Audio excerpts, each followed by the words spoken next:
No doubt, a parking ticket can ruin a day. You were having a pretty good day, and now you're not. And preventing one? I run out every 2 hours and plug the meter. Michael Benton owns a shop near downtown. I've seen a lot of people just grab the ticket off of the windshield and just toss it. Turns out, so have a lot of others.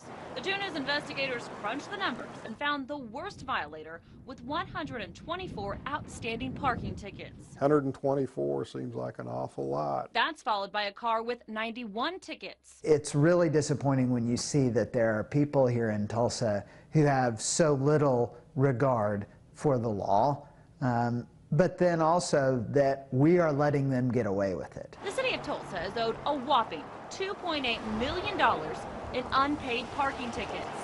Not a huge change from the $3.5 million we found 5 years ago. We crunched the numbers, and $2.8 million can pay for quite a lot, like 93 brand new, fully equipped police cars. Or enough to pay for utilities at City Hall for 5 years. Or pay for 12 miles of a 2-lane road to be repaved. So why haven't the drivers been caught? The 2 News investigators found 2 reasons. One is collection. Back in '07, the court said they couldn't go after people because they had Native American tags, or they couldn't locate people because they had sold their cars. Those are still problems 5 years later. The ticket goes with the car, not the person. So Tony Salino, the court administrator, says after 5 years, the vehicle often changes owners. So any time before 2007, they consider it Uncollectible. Those go way back. So instead of going after $2.8 million, What the real number is we're looking at for those years is $1,262,000. but the 2 News investigators uncovered another snag that brings that collectible amount even lower. In 2009, the state changed its computer system. We lost all the data on the old tags that they had, so we were no longer able to retrieve that. That's because up until then, the city of Tulsa was only recording the last 6 numbers of a car's VIN number. I wish we had the whole VIN, but that was in place for years, long before I took over. So technically, the city can't go after people with unpaid tickets before 2010. So now the amount collectible out of that $2.8 million goes down to just $479,000. That's $2.3 million you and the city will never see. That takes us to enforcement. Salino says it's up to the parking investigators to see if a car has a history of unpaid tickets.